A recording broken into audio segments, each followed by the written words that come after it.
Hello అండి. నమస్కారం. ఈరోజు కొంచెం వాయిస్ లోలో ఉండొచ్చు. ఎందుకంటే నాకు బాగా కోల్డ్ చేసిందండి.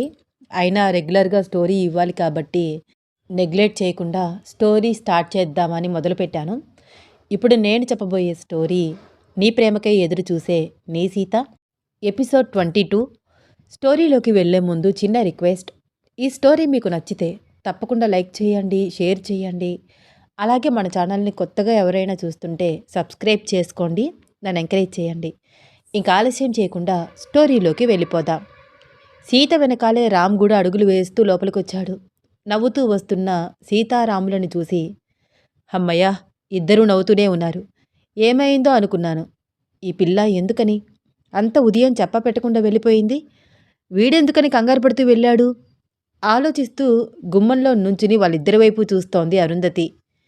సీత, ఇప్పటికే బాగా లేట్ అయింది, మనం త్వరగా రెడీ అవ్వాలి అని మాట్లాడుతూనే బైక్కి స్టీపాయ్ మీద పెట్టేసి మెట్లెక్కుతున్న రామ్కి వినిపించేలాగా, ఒరేయ్, ఏంట్రా అసలు ఏమైంది? సీత ఎందుకు వెళ్ళిపోయింది? నువ్వెందుకు అంత కంగారు పడుతూ వెళ్ళావు?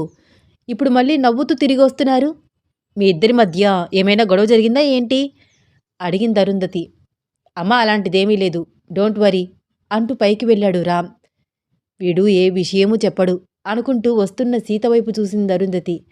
ఒక్క నిమిషం సీత అరుంధతిని చూసి చూడనట్లు సైలెంట్గా చూస్తూ ఉండిపోయింది. ఏం మాట్లాడాలో అర్థం కావట్లేదు. తల దించుకుని లోపలికి వెళ్ళిపోతోంది. సీత పిలిచింది అరుంధతి. వెళ్తున్న సీత అక్కడే ఆగి అరుంధతి వైపుకి తిరిగింది. ఏంటే, ఏమైంది? అంత ఉదయం అమ్మ దగ్గరికి వెళ్ళిపోయావు? అమ్మ గుర్తొచ్చిందా? బెగగా ఏమైనా ఉందా? దగ్గరగా వెళ్ళి సీత గెడ్డం పుచ్చుకుని పైకెత్తుతూ అడిగింది అరుంధతి. ఏం చెప్పాలో ఎలా చెప్పాలో సీతకు అర్థం కావట్లేదు. అలాంటిదేమీ లేదత్తయ్య, ఎందుకనో అమ్మ దగ్గరికి వెళ్ళాలనిపించింది. ఇంకా నేనేం ఆలోచించలేదు, వెళ్ళిపోయాను. సరే, ఇప్పుడు నిన్ను ఎవరేమన్నారని అంత కంగారు పడుతున్నావు? చూడు, నేను నీకు మేనత్తని, నా దగ్గర నువ్వు భయపడక్కర్లేదు నవ్వుతూ అంది అరుంధతి. అమ్మయ్యా, అత్తమ్మా, అయితే నీకు నా మీద కోపం రాలేదా? కోపం ఎందుకే? నువ్వేం చేశావని నీ మీద నాకు కోపం రావడానికి? నా బంగారు తల్లివి నువ్వు. కోడలి నుదుటి మీద ముద్దు పెట్టింది అరుంధతి. నువ్వు కూడా నా బంగారు అత్తమ్మవి అంటూ కౌగిలించుకుంది సీత. ఏంటి, అత్తా కోడలిద్దరికీ ప్రేమ పొంగిపోతోంది? నవ్వుతూ వాళ్ళు కుర్చీలో అటూ ఇటూ ఊగుతూ న్యూస్ పేపర్ చదువుతూ చిరునవ్వుతో అడిగాడు ప్రభాకర్. మీరు అలా మాకు దిష్టి పెట్టకండి, మా మధ్య కూడా గొడవలు వచ్చేస్తాయి. నువ్వు రావే సీత, కాఫీ తాగుదువు గాని చెయ్యి పట్టుకుని తీసుకువెళ్తోంది అరుంధతి నవ్వుతూ. అత్తమ్మా, ఆగు, నేనిందాకే కాఫీ తాగాను, అమ్మిచ్చింది. అవునా? సరే, అయితే త్వరగా రెడీ అవ్వండి. అరకు ప్రయాణం ఉంది కదా మీకు, నేను టిఫిన్ ప్రిపేర్ చేస్తాను. నేను కూడా నీకు హెల్ప్ చేస్తాను అత్తమ్మా. ఆల్రెడీ నేను రెడీ అయిపోయే ఉన్నాను. నిన్న నైటే లగేజ్ మొత్తం సర్దుంచాను. నేను రెడీగానే ఉన్నాను కదా. అమ్మ జడవేసి పువ్వులు కూడా పెట్టింది. ఇంకా మీ అబ్బాయిదే లేటు. అవును సీత, నేను గమనించనే లేదు. చక్కగా లక్షణంగా ఉన్నావు. అవును, అమ్మను కూడా తీసుకురావాల్సింది. ఒక్కత్తి అక్కడేం చేస్తుంది? పెనం పెట్టి దోశలు వేస్తూ మాట్లాడుతోంది అరుంధతి. వస్తానందత్తమ్మా, ఇంట్లో దేవుడి దగ్గర దీపం వెలిగించుకుని అప్పుడు వస్తానంది అని మాట్లాడుతూనే దోశల్లోకి చట్నీ మిక్సీ పడుతూ మాట్లాడుతోంది సీత. ఇలా ఇద్దరూ మాట్లాడుకుంటూ వంటింట్లో పనులన్నీ చకచకా చేసేస్తున్నారు. సీతా, నా పర్ఫ్యూమ్ ఎక్కడ పెట్టావు? పైనుంచి అరుస్తున్నాడు రామ్. అక్కడే ఉంటుందండి, షెల్ఫ్లో, సరిగ్గా చూడండి. ఎక్కడా కనిపించట్లేదు. వాడికి కనిపించట్లేదంటమ్మా. ఒక్కసారి వెళ్ళి ఏం కావాలో ఏమిటో చూసిరా, సీత వైపు చూస్తూ అంది అరుంధతి చిరునవ్వుతో. ఒక్క నిమిషం ఆగిన తర్వాత, సీతా, నా వాచ్ ఎక్కడుంది? కనిపించట్లేదు. మళ్ళీ అరుస్తున్నాడు రామ్. అబ్బబ్బా, అక్కడే ఉందండి, సరిగ్గా చూడండి. ఎక్కడా నాకు కనిపించట్లేదు. సీతా, వెళ్ళవే, వాడికేం కావాలో చూసుకో. అది కాదత్తమ్మా, నీకు హెల్ప్ చేయాలి కదా. మరేం పర్వాలేదు, నేను చూసుకుంటాను, నువ్వు వెళ్ళు అంది అరుంధతి. చేతులు తుడుచుకుని స్టెప్స్ ఎక్కి పైకి వెళ్ళింది సీత. తలుపు చాటుగా నుంచున్న రామ్ ఒక్కసారిగా సీత నడుము చుట్టూ చేతులు బిగించి మరొక చేతితో సీత నోరు మూసేశాడు. కాళ్ళు చేతులు ఆడిస్తున్న సీతను తీసుకువెళ్ళి బెడ్ మీద పడేశాడు. తనని అదిమి పట్టుకున్న రామ్ చేతులు విడిపించుకోవడానికి తెగ ట్రై చేస్తోంది సీత. రామ్ తన వైపు ఆశగా చూడడం చూసి సిగ్గు భయం కలగలిసిన ఎక్స్ప్రెషన్తో సీత మొహం స్పష్టంగా కనిపిస్తోంది. ఎర్రగా అయిపోతోంది. వదులు బావా వదులు అన్నట్లు కళ్ళతోనే అటూ ఇటూ బుర్ర ఊపుతూ ఎక్స్ప్రెషన్స్ ఇస్తోంది సీత. సీత, చేతులు తీసేస్తున్నాను, అరవద్దు, సరేనా? రామ్ చిన్నగా చేతులు తీశాడు. బావా ఏంటిది? ఎందుకు పిలిచావు? ఎందుకు నన్ను ఇలా ఎత్తుకు తీసుకొచ్చేశావు? రామ్ వైపు కోపంగా చూస్తూ చిన్నగా మాట్లాడుతోంది సీత. హా, నా పెళ్ళం నాతో ఉండడం నాకిష్టం. కిందనే ఉంటే ఏం చేయాలి? అందుకే అన్నిసార్లు పిలిచాను, నువ్వు నాతో ఉంటావని, నాతో టైం స్పెండ్ చేస్తావని. అయితే ఇందాకటి నుంచి మీరు చెప్తున్న కారణాలన్నీ అబద్ధమేనా? హా, అబద్ధమే చెప్పాను. So what? అయితే ఏమిటి? నువ్వు ఇలా వంటింట్లోనే కూర్చుంటే ఎలాగా? పైకి రావాలి కదా. సీత ముంగురులు సరిచేస్తూ బుగ్గ మీద ముద్దు పెట్టాడు రామ్. బావా ఏమిటి? నీకేమైనా పిచ్చా? తలుపులు తీసి ఉన్నాయి. ఇంట్లో పనివాళ్ళు తిరుగుతున్నారు. అత్తయ్య మావయ్య ఉన్నారు. మన జర్నీ కోసమని అన్నీ ప్యాక్ చేస్తోంది అత్తయ్య. గమ్ముని ఇటువైపుకి ఎవరైనా వచ్చి చూస్తే అవ్వా ఎంత షేమ్గా ఉంటుంది. తన దగ్గరికి వస్తున్న రామ్ని తోసేస్తూ అంది సీత. ఏయ్, ఏంటే నువ్వు? నేను నా పెళ్ళాన్ని ముద్దు పెట్టుకోకూడదా? కోవచ్చు, కానీ ఇలా తలుపులు తీసి ఎప్పుడు పడితే అప్పుడు కాదు. అయితే వెళ్ళి తలుపులు వేసిరా. ఓయ్, ఏంటి బావా? అబ్బాయి గారికి పొద్దు పొద్దున్నే మూడొచ్చేస్తోంది. నా దగ్గరికి రావద్దు. నేను కొత్త చీర కట్టుకున్నాను. అమ్మ చక్కగా మాల కట్టి పువ్వులు పెట్టింది. పైగా కాసేపట్లో మన జర్నీ ఉంది. సెండ్ ఆఫ్ ఇవ్వడానికి తనిక్కడికి వస్తోంది. మీరు నన్ను నలిపేసి పిచ్చి పిచ్చిగా చేసేస్తారు. నేను మళ్ళీ రెడీ అవ్వాల్సి వస్తుంది. చీర మార్చుకున్నా పువ్వులు తీసేసినా అందరికీ తెలిసిపోతుంది. నేను రాను బాబు, నా వల్ల కాదు మళ్ళీ రెడీ అవ్వడం అంది సీత. ఉసేయ్, నేనిప్పుడు రొమాన్స్ చేయడానికి ఏమైనా రమ్మనానా? ఒక ముద్దు, ఒక కౌగిలింత, చిన్న చిన్న రొమాన్స్ అంతే. ఆహా, నువ్వు అలాగే స్టార్ట్ చేస్తావు. నేను నైట్ కూడా అస్సలు నా మాట వినలేదు. ఇలాగే చిన్న చిన్నగా దగ్గరయ్యావు. తెల్లవారుజాము దాకా నువ్వు నన్ను నిద్రపోనివ్వలేదు, నిద్రపోలేదు. నా వల్ల కాదు బాబు, నాకు చాలా నీరసంగా ఉంది. ఉసేయ్, ఏమిటి ఒక్క రోజుకే నీరసమా? టూ మచ్ తెలుసా ఇది? నేను ఎన్నో ఎక్స్పెక్టేషన్స్తో అరకు తీసుకువెళ్తున్నాను నిన్ను. మరి నువ్వు నా ఎక్స్పెక్టేషన్స్కి రీచ్ అవుతావో లేదో? దూరంగా నుంచిన సీత చెయ్యి పట్టుకుని దగ్గరికి లాక్కుంటూ అన్నాడు రామ్. దేనికైనా లిమిట్ ఉండాలి బావా. నవ్వుతూ రామ్ నుదుటి మీద ముద్దు పెట్టింది సీత. హలో బేబీ, ఇన్ని రోజులు నేను లిమిట్లోనే ఉన్నాను. ఇంచుమించుగా 4 రోజులవుతోంది సీతగారి అనుగ్రహం రాంపై కలగడానికి. సీత నడుము చుట్టూ చేతులు వేసి పవిట కొంగు కొంచెం తొలగించి పొట్ట మీద బ్రూ అని ఊదాడు రామ్. అంతే, అతని పెదవుల స్పర్శకు కితకితలు వచ్చేసాయి సీతకి. ఆ అని అరిచింది సీత. ఒసే, ఎందుకే అలా అరుస్తావు? నాకు కితకితలు వస్తున్నాయి బాబా. సరిపోయింది చూడు, ఇప్పుడు మా అమ్మ వచ్చేస్తుంది. రామ్ అలా అంటూ ఉండగానే, సీతా, ఏమైందమ్మా అలా అరిచావు అడిగింది అరుంధతి అక్కడికి వచ్చి వాళ్ళిద్దరినీ చూస్తూ. రామ్ ఏమీ ఎరగనట్లు కబోర్డ్లో బట్టలు తీసుకుంటున్నట్లు యాక్ట్ చేస్తూ, సీత చెప్పు, అమ్మ అడుగుతోంది కదా, ఎందుకలా అరిచావు చెప్పు.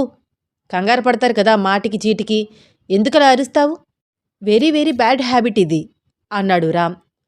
రామ్ వైపు చిరుకోపంగా చూస్తూ వాళ్ళ అత్తగారికి ఏం చెప్పాలో అర్థం కాక, అది అది అది అత్తమ్మా అంటూ దిక్కులు చూస్తోంది, తల గీక్కుంటోంది. ఏంటి సీత, ఏమైంది? మళ్ళీ బొద్దింకలేమైనా వచ్చాయా? అవును అత్తమ్మ, వచ్చిరాని నవ్వు నవ్వుతూ అంది సీత. రామ్ తనలో తానే తెగ నవ్వుకుంటున్నాడు. సరే సరే, నీకు ఈ బొద్దింకల భయమేంటో, హడిలిపోతున్నాను నీ అరుపులకి. అన్నీ ప్యాక్ చేసేశాను, ఒకసారి వచ్చి చూసుకోండి అని అంటున్న అరుంధతి వైపు చూస్తూ, అమ్మ ఇంతకీ ఏం ప్యాక్ చేశావు? పులిహార, పెరుగన్నం ఇవన్నీ ప్యాక్ చేశావా? వద్దని చెప్పాను కదే. ఎప్పుడు జర్నీ పెట్టినా నీతో ఇదే బాధ. ఆ పులిహార పెరుగన్నం ఎన్నిసార్లు తింటాము? కొంచెం చిరాకుగా ఫేస్ పెట్టి అన్నాడు రామ్. నోరు మీరా, బయట ఫుడ్ ఆరోగ్యానికి అంత మంచిది కాదు. మళ్ళీ పెద్ద డాక్టర్ నువ్వు, ఆ మాత్రం కూడా తెలియదు. సరే సరే, త్వరగా రండి, వేడి వేడిగా దోశలు చట్నీ ఉన్నాయి, తిందురుగాని అంటూ బయటికి వెళ్ళింది అరుంధతి. అరుంధతి బయటికి వెళ్ళగానే మళ్ళీ సీతని 2 చేతులతో చుట్టేశాడు రామ్. ఈసారి సీత అరవలేదు. కొంచెం రామ్ కౌగిలికి అలవాటు పడింది సీత. రామ్ జుట్టు పట్టుకుని లాగుతోంది. దొంగ నా మొగుడా, నన్నెందుకురా అలా ఇరికించావు? మరేం చేయనే, కౌగిలించుకున్నా, గట్టిగా ముద్దు పెట్టినా, ఏదో సరదాగా పొట్ట మీద పెదవులతో నేను అలా ఊదినా వెంటనే అరిచేస్తావు. నువ్వు అరవగానే మా అమ్మ ప్రత్యక్షమైపోతుంది. సీత మెడవంపుల్లో ముద్దు పెడుతూ అంటున్నాడు రామ్. రామ్ ఊపిరి తగులుతుంటే సీత కూడా మెస్మరైజ్ అయిపోతోంది. చిన్నగా రామ్ వైపుకు తిరిగి కౌగిలించుకుంది. ఇద్దరూ ఒకరి కౌగిలిలో ఒకరు ఒదిగిపోతున్నారు. అమ్మా సీతా, సీతా, పవిత్ర గొంతు వినిపించింది. ఒక్కసారిగా ఇద్దరు ఉలిక్కిపడ్డారు. బావా, బావా, మా అమ్మ వచ్చింది. హా, వినిపించింది నాకు కూడా. అయినా ఏంటి సీత, నువ్వు నేను కొంచెం క్లోజ్గా ఉంటే చాలు, ఎవరో ఒకరు వచ్చి డిస్టర్బ్ చేస్తారు.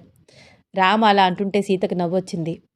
అలా నవ్వకే, నాకింకా ముద్దొచ్చేస్తున్నావు. నీ మాటలు వింటుంటే నాకు కూడా అలాగే అనిపిస్తుంది బావా. అవునా, అయితే తలుపులు వేయమంటావా? అమ్మో వద్దు, అందరూ చూస్తారు, సిగ్గుపడుతూ అంది సీత. రామ్ కూడా సీత సిగ్గుపడడం చూసి నవ్వుతున్నాడు.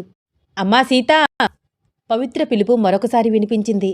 సీతా, నువ్వెళ్ళవే, అత్తమ్మ పైకి రాకుండా కింద నుంచి అరుస్తోంది, గమనించావా అన్నాడు రామ్. హా అవును బావా, ఎందుకని? మనిద్దరికీ కొత్తగా పెళ్ళయింది, ఒకే గదిలో ఉన్నాము, కొత్త జంట. ఎలాంటి సిచ్యువేషన్లో ఉన్నామో వాళ్ళకి తెలియదు కదా. తలుపులేమో తీసి ఉన్నప్పటికీ నువ్వేమో బయటికి వెళ్ళట్లేదు. ఇప్పటికి 2-3 సార్లు పిలిచినా నీ నుంచి సమాధానం లేదు. వాళ్ళేమనుకుంటారో తెలుసా? ఏమనుకుంటారు బావా? అమాయకంగా చూస్తూ డౌట్గా అడిగింది సీత. మనమిద్దరం ఫుల్ రొమాన్స్లో ఉన్నామని చిలిపిగా సీత వైపు చూస్తూ అన్నాడు రామ్. హా, అలా అనుకుంటారా? అయితే నేను వెళ్ళిపోతాను, షాకింగ్ ఎక్స్ప్రెషన్తో అంటోంది సీత. ఏయ్, ఎందుకు నీకంత భయం? తప్ప అలా అనుకుంటే? చిరునవ్వుతో అన్నాడు రామ్. నీకు తెలీదు బావా, ఫస్ట్ నైట్ రోజు నన్ను గదిలోకి పంపించి ఆ మర్నాడు తెల్లవారుజామున నేను గదిలో నుంచి బయటికి వెళ్తుంటే మీ అమ్మ, మా అమ్మ నా వైపు ఎలా చూశారో తెలుసా? ఏమ్మా, బావ చెప్పినట్లు విన్నావా అని ఒకరి తర్వాత ఒకరు అడుగుతుంటే, ఏరా బావ నిన్ను రాత్రంతా నిద్రపోనివ్వలేదా, కళ్ళెర్రగా ఉన్నాయి అని ఇంకొకరు అడుగుతున్నారు. అంతేలే వదినా, మనకు మాత్రం తెలీదా ఏంటి అని వాళ్ళకు వాళ్ళే సమాధానం చెప్పేసుకుంటున్నారు. నేనే సమాధానం ఇవ్వకపోయినా నా వైపు చూసి తెగ నవ్వుతూ ఓ బొగ్గులు నొక్కేసుకున్నారు. ఇద్దరు తెగ సిగ్గుపడిపోయారంటే నమ్ము. ఏమీ జరగని మన ఫస్ట్ నైట్ గురించి వాళ్ళంతలాగా మాట్లాడుతుంటే ఎందుకనో నాకు కూడా చాలా చాలా సిగ్గొచ్చేసింది. వాళ్ళ ముందు క్షణం నిలబడలేకపోయాను. నా ఇబ్బంది గమనించి వాళ్ళ నవ్వులు మరింత పెరిగిపోయాయి. జరిగింది మొత్తం పూసగుచ్చినట్లు పెద్ద పెద్ద చక్రాల లాంటి కళ్ళు తిప్పుతూ చక్కగా వర్ణిస్తోంది సీత. అప్పుడంటే మనకి ఫస్ట్ నైట్ జరగలేదు సీత, ఇప్పుడు జరిగిపోయింది కదా. దూరంగా వెళ్తున్న సీతని దగ్గరగా లాక్కున్నాడు. సీతకి చెప్పలేనంత సిగ్గు ముంచుకొచ్చింది. అమ్మాయి సీత, పవిత్ర గొంతు మరొకసారి వినిపించింది. ఒసే, నువ్వు వెళ్ళకపోతే ఇక అత్తయ్య పైకి వచ్చేస్తుంది. ఇన్నిసార్లు పిలిచినా ఎందుకు పలకట్లేదు? ఏం చేస్తున్నావంటూ క్వశ్చన్ వేసినా వేస్తుంది. వెళ్ళవే బాబు, వెళ్ళి టిఫిన్ వడ్డించు, నేను లగేజ్ తీసుకుని వచ్చేస్తాను నవ్వుతూ అన్నాడు రామ్. సరే బావా, ఇందాకటి నుంచి నీకు మిస్డ్ కాల్స్ వస్తున్నాయి, ఒక్కసారి అబ్జర్వ్ చేయి. ఎవరో ఏమిటో అన్నిసార్లు కాల్ చేస్తున్నారు అంది సీత ఒక బ్యాగ్ తీసి భుజానికి తగిలించుకుంటూ. అవును సీత, నేను అబ్జర్వ్ చేయలేదు. రామ్ తన ఫోన్లో ఏవో మిస్డ్ కాల్స్ చూస్తూ ఉంటే రామ్ తనని గమనించట్లేదని బాగా అబ్జర్వ్ చేసి కబోర్డ్లో చివరగా ఉన్న రామ్ డైరీ తీసి బ్యాగ్ లోపలికి పెట్టి జిప్పు వేసి చకచకా స్టెప్స్ దిగి కిందకి వచ్చేసింది సీత. ఏంటే, ఏం చేస్తున్నావు? ఎన్నిసార్లు పిలవాలి? పవిత్ర దిగుతున్న సీతను అడిగింది. అమ్మా, నేను వాష్రూమ్లో ఉన్నానమ్మా, అందుకనే పలకలేదు, నేల చూపులు చూస్తూ కొంచెం తడబడుతూ అంది సీత. దొంగ పిల్ల, అబద్ధాలు ఆడడం కూడా నేర్చుకున్నావా? మొట్టికాయ వేసింది పవిత్ర. అబ్బా అని తల రుద్దుకుంటూ. అమ్మ, నాకు ఇప్పుడు పెళ్ళైపోయిందే, ఇంక నువ్వు నన్ను కొట్టకూడదు, నేను కూడా పెద్దదాన్ని అయిపోయాను అంది సీత. నీ మొహం, తల్లికి పిల్లలు ఎప్పుడూ చిన్నపిల్లలే. నువ్వు వాష్రూమ్లో ఉంటే మీ ఆయనకి ఏమైందంట? ఇద్దరు కిక్కురు మనకుండా గదిలో ఏం చేస్తున్నారు? నాకు తెలియదనుకుంటున్నావా అని ముసిముసిగా నవ్వుతూ. అవ్వా, ఎవరైనా చూస్తే నవ్విపోతారు, తలుపైనా దగ్గరికి వేసుకోవాలి కదే బుగ్గలు నొక్కుంటూ నవ్వుతూ అంటున్నా పవిత్ర వైపు చూసి. అబ్బా ఏంటమ్మా నువ్వు, ఛీ అంటూ తెగ సిగ్గుపడిపోయింది సీత. సరిపోయింది సంబడం, ఉన్నమాటంటే ఎంత సిగ్గా? అబ్బా అలాంటిదేం లేదమ్మా, రామ్ గారు ఎవరితోనో ఫోన్ మాట్లాడుతున్నారు, నేనేమో వాష్రూమ్లో ఉండిపోయాను. అందుకే. సరే సర్లే. నువ్వు మీ ఆయన ఏదో ఒకటి పడండి నాకెందుకు గాని. ఇందాక నువ్వు ఇంటి దగ్గర నుంచి వచ్చేటప్పుడు నీకిద్దామనుకున్నాను. మీ ఆయన నువ్వు ఇద్దరూ కంగారు పడిపోయి హడావిడిగా ఇక్కడికొచ్చేశారు. ఈ కారపూస, సున్నుండలు కారులో పెట్టుకో. ఒక డబ్బా అందించింది అన్నీ సర్ది పవిత్ర. అమ్మా! ఇవన్నీ ఏంటమ్మా? అత్తమ్మ గూడా ఇప్పుడే పులిహార కలిపింది. ఇప్పుడు నువ్వేమో కారపూసలు, సున్నుండలు తీసుకొచ్చావు. ఇవి ఇవ్వడానికేనా నన్నంతలాగా పిలిచావు? ఆ డబ్బా వైపు చూస్తూ అంది సీత. నీ మొహం, నీకేం తెలీదు చెప్తే వినవు.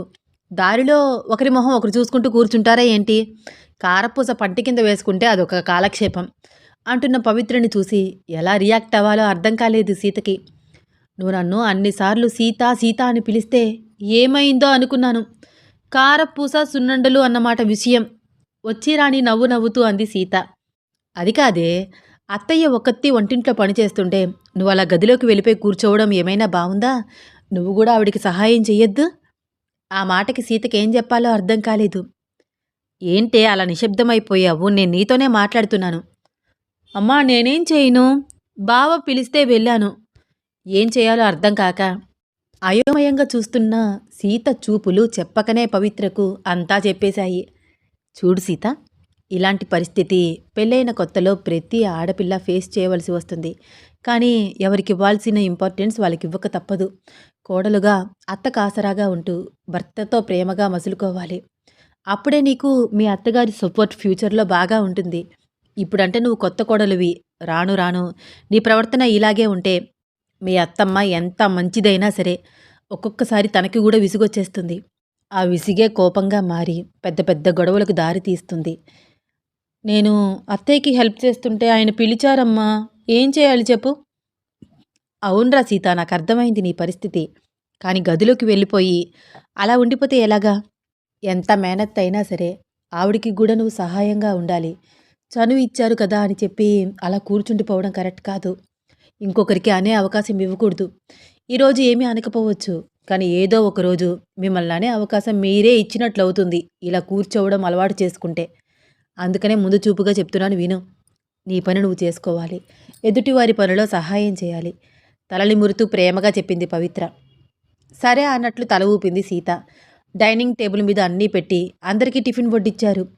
ప్రభాకర్కి, రామ్కి టిఫిన్ అందించి తాను కూడా టిఫిన్ తీసుకొచ్చుకుని కూర్చుంది సీత.